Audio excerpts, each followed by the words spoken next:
Informasi lain, saudara, jelang keberangkatan ke Tanah Suci awal Juni mendatang, calon jemaah haji asal Sumatera Utara melaksanakan manasik haji pada Kamis siang di Asrama Haji Kota Medan. Para calon haji antusias meski pernah melakukan manasik haji pada tahun sebelumnya yang terbentur pembatasan akibat pandemi. Tahun ini sejumlah calon haji pun gagal lantaran adanya pembatasan usia. Provinsi Sumatera Utara mendapat kuota sebanyak 3.777 calon haji untuk tahun ini yang dibagi dalam 10 kelompok terbang. Sementara itu, untuk menghadapi tingginya suhu di Tanah Suci saat ini, calon jemaah haji diimbau untuk menjaga stamina selama rangkaian ibadah haji.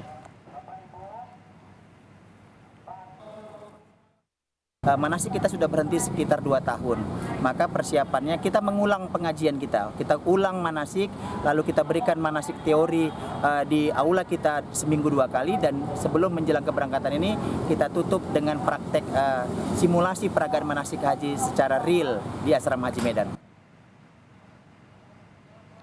Pada Kamis siang, puluhan calon haji dari KBIH Ikro Palembang mengikuti latihan manasik di Asrama Haji Sumatera Selatan. Di tempat ini telah tersedia fasilitas manasik haji, antara lain replika Ka'bah berukuran asli, lintasan sa'i, serta replika jamarat tempat jemaah melempar jumroh. Manasik haji bertujuan untuk menjadi bekal jemaah saat melaksanakan ibadah haji. Tahun ini, embarkasi Palembang akan memberangkatkan sebanyak 3.183 calon haji. Mereka adalah jemaah yang tertunda keberangkatannya sejak 2020 lalu karena pandemi COVID-19.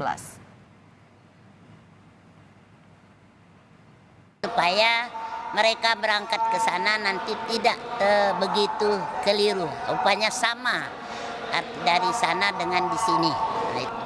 Harapannya supaya mereka turun dari haji nanti haji yang mabrur. Amin. Amin ya Rabbal Alamin. Insya Allah untuk sudah memahami, bahkan manasik di asrama haji ini sudah mendekati seolah-olah kami sudah berada di Mekah dan Madinah. Mekah.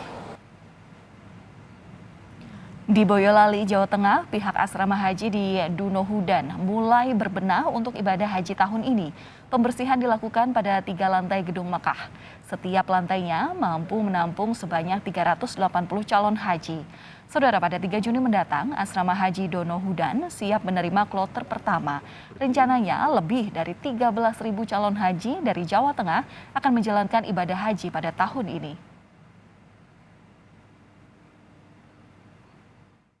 Ini untuk persiapan sudah hampir selesai, ini sudah 85 lebih, baik untuk sarana prasarana maupun untuk sanitasi sudah kita persiapkan, karena dari kantor kesehatan pelabuhan dan juga tim kesehatan dari Dinas Kesehatan Provinsi juga melakukan pengecekan di sini, dan akan ada tindak lanjut untuk tes sanitasi yang kedua. Saudara, ratusan calon haji asal Kabupaten Tulang Bawang Provinsi Lampung menjalani vaksinasi booster meningitis dan influenza. Selain syarat perjalanan haji, vaksinasi juga dilakukan untuk menambah daya tahan tubuh.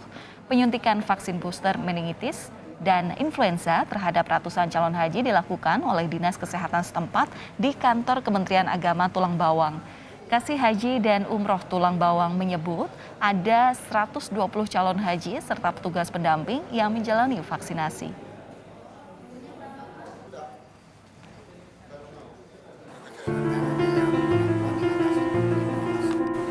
Kecewa dan pasrah, inilah yang dirasakan Syamsuri, warga desa Sambirejo Geger, Madiun, Jawa Timur. Niatnya untuk menunaikan ibadah haji tahun ini harus tertunda untuk kedua kalinya, setelah sebelumnya gagal berangkat karena pandemi COVID-19. Sejak 2015, Syamsuri lansia berusia 73 tahun ini telah mendaftarkan diri sebagai calon jemaah haji. Menurut rencana, ia seharusnya berangkat ke Tanah Suci pada 2020. Setelah sabar menunggu pandemi, kini niatnya pergi haji kembali gagal karena terbentur aturan baru pelaksanaan ibadah haji terkait pembatasan umur jemaah calon haji. Kalau ditunda itu ya perasaan saya enggak kurang gitulah, kurang marem lah cara perasaan saya tidak enak gitu. Inginnya gimana, Mas? Ya jangan ditunda-tunda lah. Kan ini COVID sudah, kalau saya bilang apa itu selesai ya sudah selesai. Sama halnya dengan Syamsuri, harapan Nurhayati warga Kota Bengkulu untuk berangkat ke Tanah Suci tahun ini kembali pupus.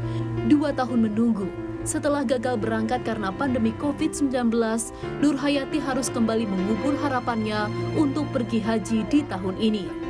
Meski ada peluang untuk berangkat haji tahun depan, namun Nurhayati yang kini berusia 71 tahun ini ragu akan faktor usia serta kesehatannya yang tak lagi prima di tahun-tahun berikutnya. Tidak dapat lagi jalan, kalau udah tua je iko. Kalau mata tidak nampak, kalau aja itu yang dikesal kalau tua kan. Kena gitu mudah kan masih kuat. Entahlah yang akan datang kalau 2 tahun lagi. Kalau kini mudah-mudahan lah, kira kan. Harapannya tahun depan udah bisa berangkat ya? Itu tujuan neneknya. Harapan nenek telah siap nih tahun depan hendak berangkat akhirnya kan. Gagalnya 2 calon jemaah haji ini terjadi karena kebijakan baru pemerintah Indonesia yang membatasi usia calon jemaah haji. Pemerintah memutuskan hanya akan memberangkatkan calon jemaah haji dengan batas usia di bawah 65 tahun dan sudah mendapat layanan vaksin sesuai ketentuan yang diterapkan oleh pemerintah Arab Saudi. Tim Liputan Kompas TV.